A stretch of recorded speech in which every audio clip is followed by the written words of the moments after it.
Дорогие друзья, спасибо вам за внимание. Сейчас я ведущий. Так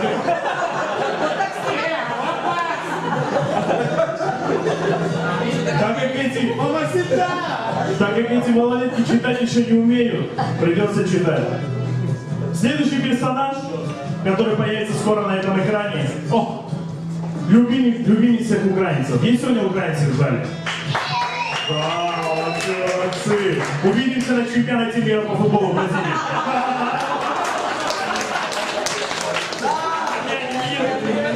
Просто русские пожаловались, потому что раз я сказал про музыку, и пришлось сейчас украинцам, извините, ребята. Итак, любимец украинцев – кум. Но как настоящий украинец, кум любит только немецкие машины, русский газ и испанский пляж. И как настоящий патриот, кум мечтает о том, чтобы все это было украинским.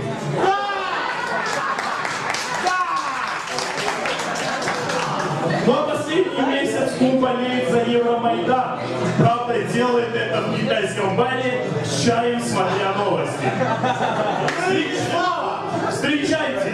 Наше оружие против тупых девушек. А такие есть? Кум!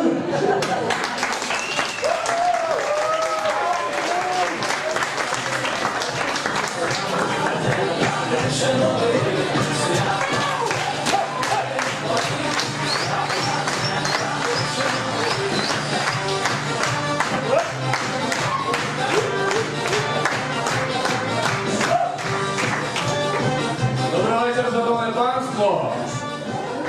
Для тих, хто не розуміє українську мову, словники можна придбати на вході. Україна слава! Героям слава! Героям слава! Доброго вечора! Я вас почую, народ!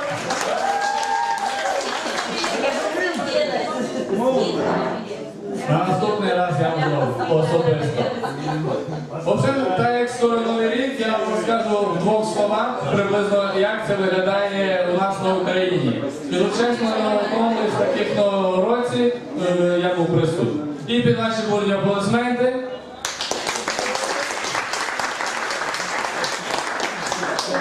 Усі люди як люди, а ми українці.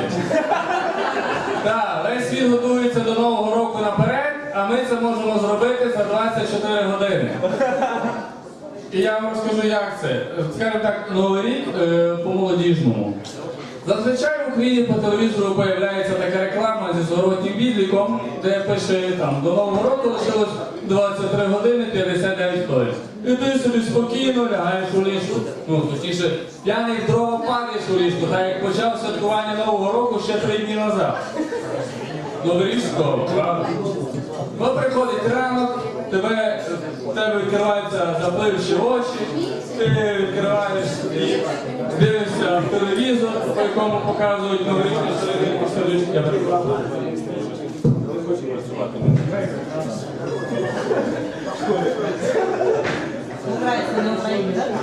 Дякую, вибачте.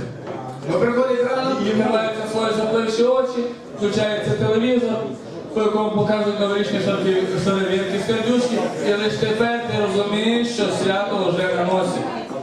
Голова не перестає боліти, і так як ти чистий українець, ти запиваєш таблетку аспірину з розсолом. Двойний ефект. Дивлячись на ялинку, яку ти вчора своїм другом прикрашав, реально розумієш, що це було по п'яній. Так що по тверезі її до люстри ніхто б не прикрутив. Потім ти дзвониш цьому, спитати, де воно є, де це тіло знаходиться. Розсол починає діяти, голову попускає, ти згадуєш, що це падло спить в сусідній кімнаті, так як під ялинкою його просто немає. Ти дзвониш йому, ти його будеш, він ще не відкривши очей, зараз тобі задає конкретне питання. Слухай, коли Новий рік, вже скоро? Ні, ще трошки почекаємо, і Новий рік буде реально не скоро. От і діло йде за планом. Вчора трошки осталося. Перше, що нам треба знайти, це хату. Причому хату в прямому розумінні цього слова. Хату, де буде знаходитися хтось на де, далеко від людей, чим далі тим краще. І не має значення, чи це буде гараж сусіда, чи дача, де чорт каже на добрані, до якої добратися можна або на фірі, або на тракторі. Все одно це називається хата. Головне, що можна було взяти, що було ліжко, де можна взяти машку, заляшку, і щоб стояв стіл, хоча б на 3 ножках. До речі, збитий з досок верстат сараю теж підійде. По-друге, нам треба схопитися. Так як ми українці, це не займає багато часу. 2 ящика горілки, 4 ящика пива і щось запити. Адже закуску з дому візьмемо. У кожного українця перед Новим роком завжди в хаті знайдеться трохи сала, тарілка холодцю і хліба. А ще у нас снігом зайдають, коли гроші мають. По-третє, потрібна тачка. Не така, що діду гній возить, а іномарка. Ми ж хлопці, джентльмени, а ще треба за діками заїхати. І до того місця, де буде п'янки, реально пішки не добреш. Далі, що нам потрібно, це фейерверки. Так як ми люди не багаті, тому що тих петард, які вчора забрали малолітні шпани, буде досить. Тим більше бутилок у нас багато, а якщо пікати забрати бутилку, буде вони ефект. Так всі п'яні будуть і ніхто нічого не пойме. Саме тяжче під час підготовки до Нового року, такий короткий срок, це знайти дівчат. Точніше, дівчат взагалі нереально йде. Але щось похоже завжди трапляється на дорозі. Адже новорічну ніч напитися на халяву, бажаючи зазвичай буває вдосталь. І тим більше ми джентльмени, з нас водка, а з дівчат да-да-да. Отже, до Нового року лишилось лічені години. Горівку пиво купили, дівок знайшли, до хати з горем пополам добрались. Починаємо зустрічати Новий рік. І по традиції треба провести старий.